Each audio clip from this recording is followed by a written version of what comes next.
Pessoal, obrigado por estarem aqui. Obrigado por estarmos juntos aqui na finalização desse ano. Eu vim para cá hoje e falei assim, hoje eu estou bem, estou tranquilo, não vou chorar. Mas assim, lembrando que o Jadir falou e a Cíntia e a Helena estavam comentando ali, gurinha mesmo, há pouco tempo atrás, parece que foi ontem, nós fizemos um evento desse aqui no Atlanta. Quem sair depois aqui vai ver, foi o terceiro prédio que nós construímos. Nós tínhamos 2 encarregados e um pouquinho de gente assim, né? E depois de 17 anos, naquela época tem 15 anos para cá, aonde que Deus tem levado a gente é muito mais do que a gente sonha ou do que a gente pediu a Deus, né? Para quem não conhece, eu não vou contar minha história aqui agora também, mas eu era um representante comercial, vendia concreto pela Valemix para poder bater concreto nas obras, né? E Deus teve misericórdia e graça e vai abençoando e permitindo a gente fazer acontecer aí, levando as coisas com desafios, com leões e montanhas, né? Então, assim, eu só queria, por curiosidade, porque nós falamos que a gente tinha 2 encarregados na época, eu queria que os encarregados ficassem de pé. Não vou pedir todo mundo para levantar, porque senão não vai fazer sentido, mas os encarregados aí, faz favor aí. O Jadir, Gilmar, cadê o Gilmar? Só para a gente entender os mais antigos aqui. Onde está o Gilmar? Olha lá, o Gilmar. E é isso aí, pessoal. Nós estamos com a turma aí. Acho que está faltando gente. Ah, não, está ali. Ah, é isso, obrigado, pessoal. E assim, isso representa para nós aonde que Deus tem nos levado e aonde mais que o Senhor vai querer nos levar, né? Então, muito obrigado. A gente, para quem não sabe, por que a gente usa o termo valente, é porque lá na história de Davi, vocês sabiam que Davi ele começou com 400, ele tinha 600 valentes improváveis, que sempre ficavam com ele nas montanhas e nos vales e nos desertos, e que se tornou um grande exemplo de um exército vencedor, de um batalhão vencedor. E eram 600. Hoje nós estamos com 600, mais ou menos aqui. Entendeu? Nós temos mais uns 90 na fazenda. Hoje ficou completo 600 com os 90 da fazenda, não me recordo.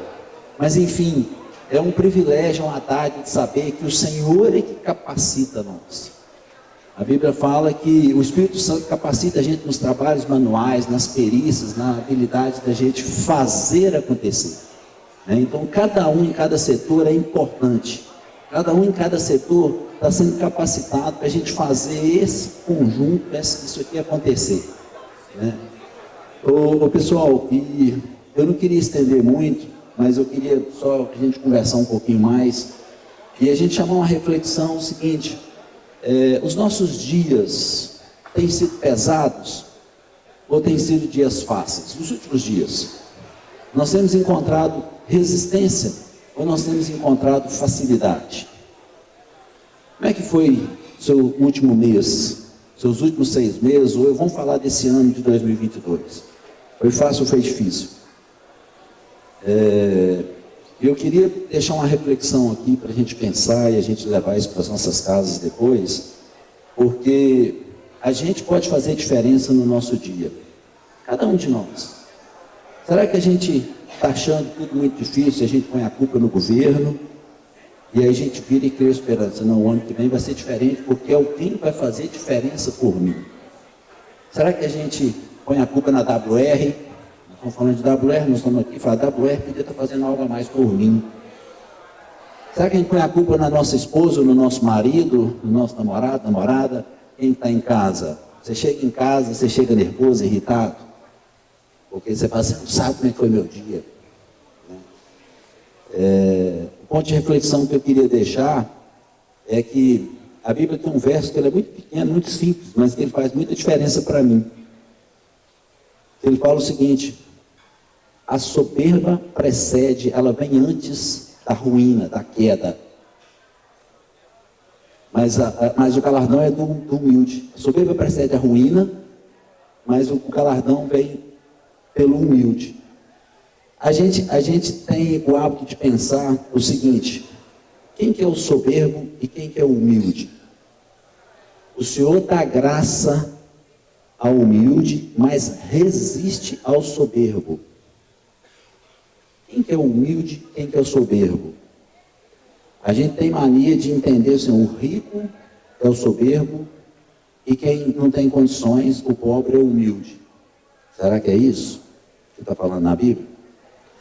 Toda vez que nós estamos, o entendimento que eu tenho é o seguinte, toda vez que nós estamos fazendo o nosso trabalho, que Deus capacitou a gente, que eu falei que o Espírito Santo capacita cada um de nós. Se Ele capacitou, se Ele nos deu graça para a gente fazer, e a gente assume aquilo como se fosse nós mesmos, não, eu sou bom, eu que resolvo isso aqui, eu que estudei, eu tenho 20 anos de experiência. E você acredita nisso, você está sendo soberbo. Tá? Você está deixando de acreditar, de entender que até o ar que nós estamos respirando, que até pelo fato de nós estarmos aqui hoje, é graça de Deus.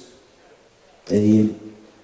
Então eu queria que vocês refletissem hoje e entender que você tem que pedir a Deus pelo dia de hoje, todo dia de manhã quando você acordar, Deus me abençoe no meu trabalho. Tinha um rapaz aí habilidoso aí no chapar a massa, Deus abençoe meu braço de não cansar, abençoe meu braço fortalecido, abençoe minha saúde, abençoe a massa vir boa, abençoe do ajudante estar colaborando, abençoe do tempo estar assim, o material está adequado, porque se não acontecer uma série de coisas, você não vai conseguir fazer seu serviço. Então o que eu estou querendo dizer é o seguinte, quando você pede a Deus e que você reconhece que você depende dele, até para fazer o que você acha que você é bom, isso é humildade. Se você acha que você não precisa de Deus, é soberba. E aí sabe o que acontece? Olha o verso, o que fala. Quando você fica soberbo, quem que resiste você, que está escrito no texto? É o próprio Deus. Dificulta a sua vida. Entendeu? Isso não é Bíblia. E isso não é evento religioso, nem é culto. Mas a Bíblia, para mim, é o meu manual de vida. Não é um manual religioso. Manual de trabalho, manual de relacionamento em casa, manual de vivência. Né? Então, que a gente pense nisso, que isso sirva para nós. Talvez muitos aqui não vão dar atenção a isso.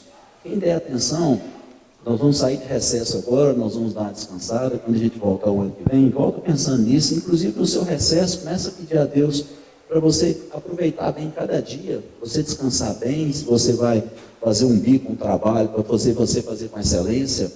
Né?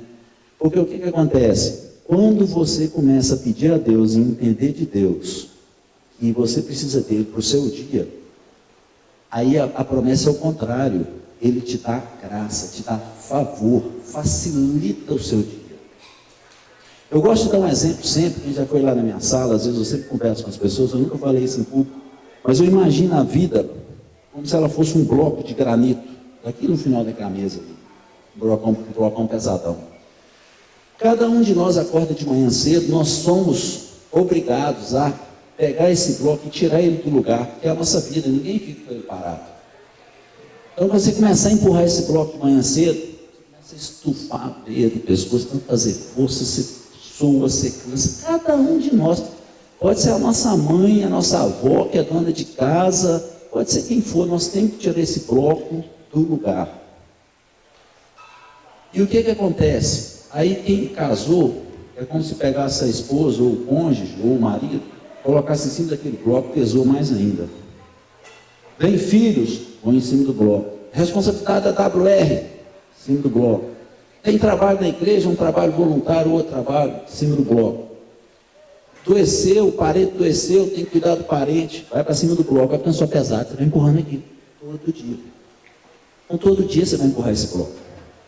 E o que acontece? Quando a gente vê, que a gente fala assim, hoje eu estou bem demais, eu estou forte, eu malhei, eu exercitei, eu empurro esse bloco. Sabe o que Deus permite que aconteça? Atrás do bloco, nesse caminho da vida, começa a juntar entulho, raiz, pedra, areia, vai ficando cada vez mais pesado. E aí você vai se esforçando cada vez mais, você chega no final do seu dia desgastado, nervoso, irritado, aí que eu falei que você chega em casa e você está descarregando em quem está em casa. Você chega em casa, você tem força até 5 horas, 6 horas da tarde quando você está na empresa. Quando você chega à noite, você não tem força para poder ir fazer um evento social. Você não tem paciência para conversar com as pessoas. Você diz, não, eu estou muito cansado. Será que isso é cansaço? Pensem nisso. Analisem isso. Aí o contrário, para a gente finalizar. que quando você pede a Deus graça, meu Deus, me abençoa com esse bloco, me abençoa com essa vida, me abençoa o que eu tenho que fazer aqui, me dá graça ao meu trabalho, minha habilidade, é o seu dia. Quando você começa a pedir isso a Deus, sabe o que Deus faz? Vai lá atrás e alisa o caminho. Ele não vai empurrar o bloco por nós, mas ele aplana esse caminho, ele tira o entulho, ele tira a raiz, ele tira a pedra, ele facilita, ele dá graça ao humilde. E aí vai te liberar o seu dia, vai favorecer o seu dia. Na minha vida e na vida de pessoas que eu já conversei com isso, que a gente já falou, a pessoa falou assim, gente, no outro dia eu achei que meu dia, eu não ia dar conta, eu tinha que trabalhar até 19 horas para poder fazer o que eu tinha que fazer. Quando deu 15 horas eu tinha terminado tudo. Que coisa mais maravilhosa. Quando você começa a pedir a Deus, quando você começa, você acorda de manhã e fala exatamente com Deus o que você tem que fazer naquele dia. Se é o Wes que vai fazer a gravação dele, meu Deus, eu tenho essa gravação me abençoa nessa, me dá a inspiração correta, me dá a coisa correta. Pede o trivial, gente. Na oração do Pai Nosso, o que Jesus ensinou a gente a pedir? Pão nosso. Hoje, e naquela época também, o pão era o trem mais fácil que tinha durante o dia. Por que você tem que pedir o pão? Jesus tem finanças, você pede o pão, você tem que pedir o restante também. Tá? Mas enfim, eu queria agradecer vocês, reconhecer que nós estamos juntos. O grupo de corretores aí arrumou bastante compromisso para nós para o ano que vem, para os próximos anos, porque nós vendemos muito, temos muito que construir, temos obras para iniciar, temos trabalho, estamos contratando, estamos crescendo, graças a Deus, para a honra e glória do Senhor, pela misericórdia dele. Atravessamos esse ano que parece que foi difícil, mas foi o melhor ano de vendas da WR. Então nós temos muito o que construir, o que trabalhar, o que edificar. E a principal construção, pessoal, que eu vejo como meu ministério, são cada um de nós estarmos, igual a gente viu no vídeo aqui. Esse vídeo eu não participei dele não, mas a gente não participei da organização dele e tudo. Eu falei, faz assim, a gente está melhor um pouco hoje do que a gente estava há tempos atrás. Isso é prosperidade, quando a gente melhora um pouco a cada mês, a cada 6 meses, a cada um ano, nós estamos prosperando. É melhorar um pouco. Como você está em relação a 6 meses atrás ou um ano atrás? Em casa, no trabalho, financeiramente? Você está assim? Você está caindo? Você está melhorando, que seja um pouquinho? Esse é o objetivo. Eu não tive como cumprimentar todo mundo, nem a minoria. Nós estamos em muitos, mas se sintam cumprimentados, se sintam honrados, fiquem à vontade, sejam bem-vindos. Estamos juntos e com a graça de Deus, vamos pegar 2023 com valentia, juntos, unidos, um bom ambiente de trabalho, com uma boa disposição para fazer acontecer, né? E por nós, por esse dia, pelo ano que passou, e por Deus, vamos dar uma salva de palmas.